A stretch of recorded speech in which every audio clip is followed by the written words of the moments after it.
Housing TV Africa, your first in housing news. Number one, housing development programs. Number one, and the best housing development program. Number one, number one, housing development programs. Number one, and the best housing development program. Number one, housing development program in Nigeria. Housing development program in Africa. Housing development program and the globe.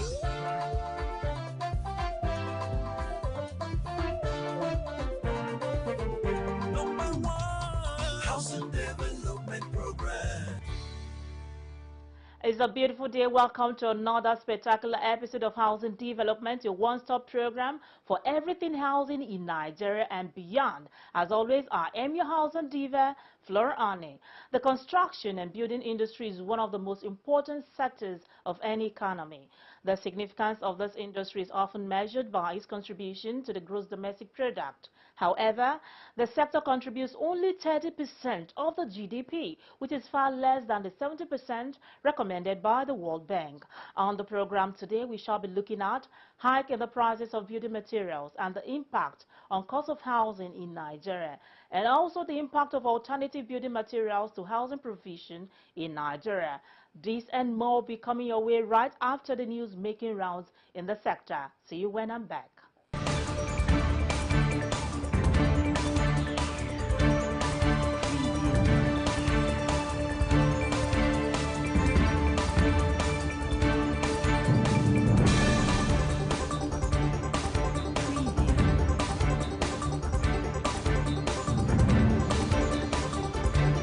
The Chief Executive Officer of Octo5 Holdings Limited, Mr. Jide Odusolu, has expressed strong views against government's involvement in building houses, stating that it should focus solely on creating an enabling environment for the private sector. In an executive interview with Housing TV Africa, Odusolu stated that the government should not be in the business of building houses, but rather focus on creating an enabling environment for private sector participation. We need to stop this whole farce of government trying to do what private sector should be doing. Government's business should not be to build houses. Insane environment. Yes. Government creates incentives and then opens up a segment to the private sector and says, come and invest. I will make it worth your while. Private capital comes into that sector and delivers the goods. This whole madness, and it is madness, it's a peculiarly Nigerian madness, and it is, as far as it's corruption, of trying to say, oh, you're going to build 2,000 houses, you're going to build 3,000 houses. Why must you build those houses? Private sector, look, we've had this same thing has been, he has been tried. President Obasanjo did it. Yes. It failed. I think the last person that did this thing and it worked was under Shagari Housing Estate. Right. It was the last person that did this whole public housing thing and it worked. Every other government after that has failed, and this is also going to fail because government does not have unlimited resources. So government cannot, should not be engaging in direct construction. What government should be doing is create an enabling environment to make it possible for developers to begin to deploy and build. And let me tell you this. So I have had engagements with foreign investors. I know of at least 3 groups that have told me they're ready to bring $100 million into Nigeria for housing. All they asked for was a purchase guarantee. That, okay, if we bring in this money and we deploy this capital, can you guarantee us that it will be sold? Who are those that will buy it? And then once you can guarantee it will be sold, I can get us a letter from government saying that when we're ready to remit our money, they will not stop us. It was impossible to get it for the system. All right. And I told somebody, I said, look, if I have $100 million today in Nigerian real estate, I can't use it alone. Put Cosgrove, Yes. Urban Shelter, Base and Armor, Yes. UPDC, LSDP, put everybody Yes. deployed in this country together, we will not expend $100 million in a year. And before you think I'm just making it up, family-owned funds raised over $100 billion in capital over 4 years ago. How much of it has been deployed? NMRC is sitting on 100 billion. How many bonds are there under? How many mortgage bonds are there underwritten? We're not creating supply. The Federal Mortgage Bank of Nigeria, FMBN, has embraced a new leadership team that has assumed responsibility at the helm of affairs. The handover ceremony took place at the FMBN headquarters in Abuja, marking a pivotal moment for the institution's further development. The outgoing MD and CEO of FMBN, Mr. Madu Haman, while giving his address, thanked President Bola Ahmed Tinubu for giving him and his team the opportunity to serve and contribute their quota to the success and development of the institution. Let me start by thanking Mr. President Bola Ahmed Tinubu, GCFR, for giving us the opportunity to serve at this level in our country. Like it's been said, we've been in office for 22 months. Of course, we appreciate that every political office holder serves at the pleasure of the president. And the president has every right to ask anybody at any time to relinquish his seat, because that seat is made available to every Nigerian who has the capacity and the qualification to occupy that seat. And we want to thank him for giving us the opportunity up to the 16th, when our term in office came to an end. Leading the charge as the new managing director and CEO is Mr. Shehu Usman Osidi. Ibidapo Odojukan as the executive director responsible for finance and corporate services. Mohammed Sani Abdul steps into the role of executive director, overseeing loans and mortgage services, while Chinenye Anosike takes charge as the executive director of business development and portfolios. Osidi, while giving his address, stated that his administration is open to running a transparent and accountable administration. I see this as a call to serve. For me, it is an onerous task that comes with loads of responsibilities and expectations. As a former staff who is expected to know all the challenges of the bank and hit the ground running, I am not unaware of these expectations, and it is a challenge I expect to tackle with all sense of responsibility, hand in hand with members of the new executive management team. Of course, we cannot go it alone. The undiluted cooperation of staff is required to achieve the successes that this great nation, this great institution has desired for a long time across all its operational fronts, processes and deliverables. The Minister of Housing and Urban Development, Architect Ahmed Musa Dangiwa, is taking proactive measures to tackle the alarming surge in cement and building material prices in the country. Speaking at the meeting with cement and building materials manufacturers held recently in Abuja, he unveiled plans to establish a dedicated committee tasked with confronting the escalating cost of cement and other essential construction supplies. With reports of cement prices exceeding 10,000 naira per bag in certain regions, the minister emphasized the urgency of intervention to safeguard the government's ambitious housing agenda. So, as you are all aware, over the past couple of months, our country has witnessed a steady, recurrent, I can say unprecedented and alarming increase of prices of cement and other building materials. This situation has worsened in the past 2 weeks. with the price of cement in some parts of the country reported to be as high as over 10,000 naira. The situation has worsened from the average cost of 4,500 a month ago. This represents more than 100% increase.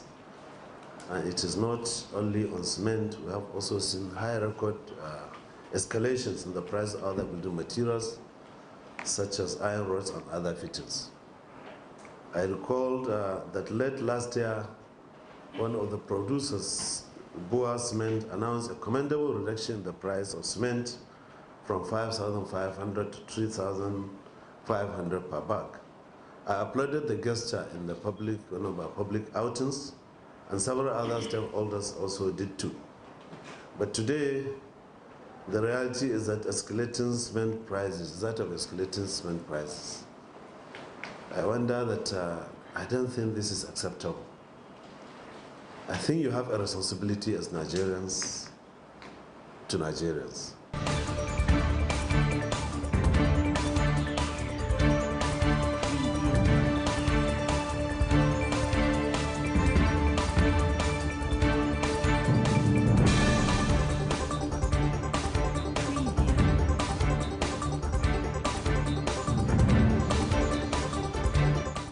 Housing, finance, and construction news, do well to visit www.africanhousingnews.com. The present economic situation has made it difficult for affordable housing to be achieved. So many housing projects have been abandoned halfway due to the hikes in the cost of major building materials. A bag of cement now is selling for about 8,500 to about 15,000 naira, and cement is not imported into the country. We have major cement manufacturers in Nigeria. What is really wrong? Well, in this report coming up, the stakeholders call on government to do everything necessary to salvage the economy for affordable housing to be achieved. The present economic situation in the country has made it very difficult for developers to continue on their mandate of providing houses for those who can afford them. They say the cost of building materials have skyrocketed to the point where they can no longer continue with their projects for lack of resources. The real estate professionals said the cost of major materials used for building construction like cement, iron rods, tiles, sand and other accessories have doubled or even tripled in prices. Inflation is affecting everybody. It's even affecting what I'm taking now. Because if you look at the cost, so many years ago, decades ago, single naira was valuing more than $1. But now, the percentage of inflation has gone to almost 1,000%, and that is not good for everybody, for anybody. So to that extent, if we want to continue to live, we must have a way of re-incubating the inflation in such a way that we will be able to get on with our lives without creating more problems. Was that once you don't have anywhere to put your head, you cannot think of any other thing. So no matter the level of inflation, once you don't have a house, you cannot take care of any other thing. Housing somehow does not, it doesn't matter to people whether there's inflation or no inflation. Everybody wants to have a shelter. They attributed the cause of the hike in prices of building materials to the removal of forced subsidy by the federal government and the unstable exchange rate of the dollar to the naira, which has hit above 1,000 naira to $1 in the open market. These and other factors have had negative multiplier effects on the economy, making it very difficult for real estate developers to continue with their projects. They called on the federal government to do all necessary to salvage the economy, as they are afraid of building houses that cannot be affordable to those who need them. You're watching Housing Development. Building materials account for over 60% of a construction project cost in Nigeria, with labor comprising the remaining 40%. According to reports, prices for building materials such as roofing sheet, tiles, cement has risen by over 100% over the course of a year. That in turn translates to higher rental and property purchase prices, creating an unsustainable cycle for investors and developers. These and many more contribute to stakeholders' call for local manufacturing of building materials. Watch this. According to the United Nations Center for Human Settlement, it classifies alternative building materials as traditional materials or materials that are not modern or conventional in nature. Experts also attribute the basics of alternative building materials to include recycled content, low embodied energy, natural materials, energy efficiency, non-toxic or less toxic content. With a housing deficit of over 17 million, access to affordable housing has largely stayed a pipe dream for the vast majority of Nigerians, particularly the middle and lower classes, which takes about 80% of the populace. For many, exploring alternative building materials and encouraging local manufacturing of these materials in Nigeria may be the way to go, so as to ease the task of importing and high foreign exchange. Highlighting the factors militating the use of alternative building materials, Dr. Chi Akpoji, board chairperson of Shelter Afrique, noted that there is a huge housing deficit in Nigeria, which she attributed to high cost of building materials. There is a major deficit of housing, particularly in this economy, Nigeria, that we are in. And so the supply and demand side dynamics contributing to that deficit. And on the supply side, there are several issues at play, one of which is the high cost of building materials. And then the high cost of building materials, one of the recommendations for mitigating that high cost of building materials that will now impact supply of housing will be to consider deploying alternative building materials. On her part, Akpoji says it is time for Nigeria and Africa at large to embrace available options for alternative building materials, adding that it is the future for housing construction in Africa. Alternative building options available could also mean going back to what our ancestors used, traditional building materials, which in the olden days there was no issues with housing because people built houses using mud. And I know in some economies on Africa, they've actually reverted back to using mud to build, energy efficient homes. To round it up, I will say the deployment of alternative building technologies is possibly the future of housing construction in Africa, around the world. It's already been done effectively in other economies around the world, in Asia, Latin America, and so on. So it's time we really put our money where our mouth is and begin to look at how effective it can be in addressing the massive housing gaps, the massive housing deficits within Nigeria. We need to begin to move away from concrete. I know in my experience in the sector, you talk to people on the street and they tell you, if I knock on the wall and it's hollow, I'm not interested. That means it's not a well-built house. But there are alternatives out there that can not only, provide good accommodation, good housing, but also help to address the supply side issues that has bedeviled the sector for so many years. Also speaking, Odunayo Ojo, CEO, UPDC PLC, says alternative building materials will help cut costs and encourage the use of local building materials. There's a lot of advancement now that's going on in terms of technology. There is a lot of research that's going into the adaptation of local building materials, like our traditional building materials, adobe blocks, bricks that we have in abundance in this country. We have a lot of stone, we have a lot of limestone that is quarried here in Nigeria that we can use for construction. We're also seeing a lot of technology in terms of modular housing systems where you can build houses faster by inputting some technology processes in the manufacture of houses. So all those things will cut the cost and make sure that the readily available materials we have in the country is what we are using to build. CEO TAF Africa Global, Mustafa Nje, in his remark, says there is need to adopt the various options available so as to ensure sustainable development. Well, alternative it depends on different stages. For example, building the structure. There are different models that is coming around now in the world, I can say, where people are avoiding using sand and cement, because traditionally, brick and mortar, sand and cement is what is known. But some people are coming with initiatives using laterite dust, compacted bricks. Some are even coming with lighter material like polystyrene and then having it plastered. There are so many alternatives that are coming out, and it is coming out because it is an absolute need for this.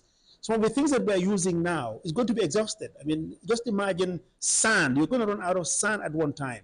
So there is a need to think about alternative building materials for sustainable development. For the purpose of reducing costs, addressing environmental issues, or dealing with lack of conventional materials, it is time for us to embrace available options for alternative building materials in Nigeria, so as to ensure that housing demand meets supply.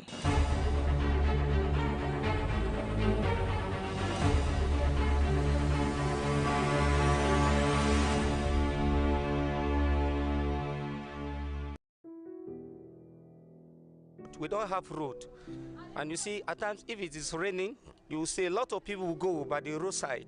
There will be throw dirt on the main road. We also doesn't have toilet. You see a toilet, you will still up to 30 tenants. They are using one. You can't leave your door open, go and buy something. Before you will know, Babambola will enter.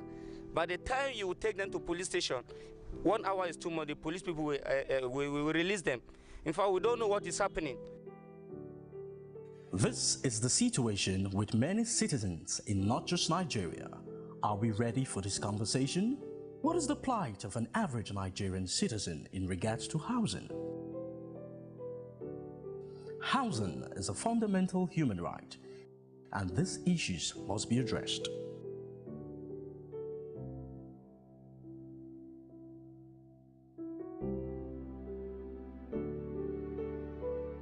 You're watching Housing Development. In Nigeria, with the abundance of basic building materials such as clay, laterite, stone, lime, agro-industrial waste, wood, timber, granite, various types of sand including glass sand in their natural state, housing provision still remains a challenge, especially to the middle and low-income earners. Let's take a look at these experts lend their voices to the adoption of alternative building materials in Nigeria housing sector. I am a manufacturer. I manufacture. I was the first person to think of producing POP cement in Nigeria. The first problem we are facing, first is access to funds. No deliberate support by government to support some, industries. And second is power. Is another problem. Third is exchange, dollar rate. But like I said earlier, the government should have to design a program with the view to support manufacturers so that it will be easier for them to produce and bring it to the market so that it will support and build our local consumption and even to export it for other countries in Africa and even beyond. Local manufacturing in Nigeria can be encouraged in several ways. First is incentives. We are in a part of the world that we rely so much on incentives from government, and incentives do not always come in terms of cash. Provision of local amenities, all the necessary facilities that will enhance business to grow. Provision of light, tax-free, they call it tax holiday for local manufacturers. If you encourage local manufacturers to pay less or no tax, it will encourage a lot of people to go into local manufacturing. So if government could provide incentive, then the encouragement of patronage, if you let the citizen know that if you patronage local material, these are likelihood of you getting this type of value from government or from any other means. It encourages local production. Encouraging local manufacturing in Nigeria lies on the shoulder of both the citizens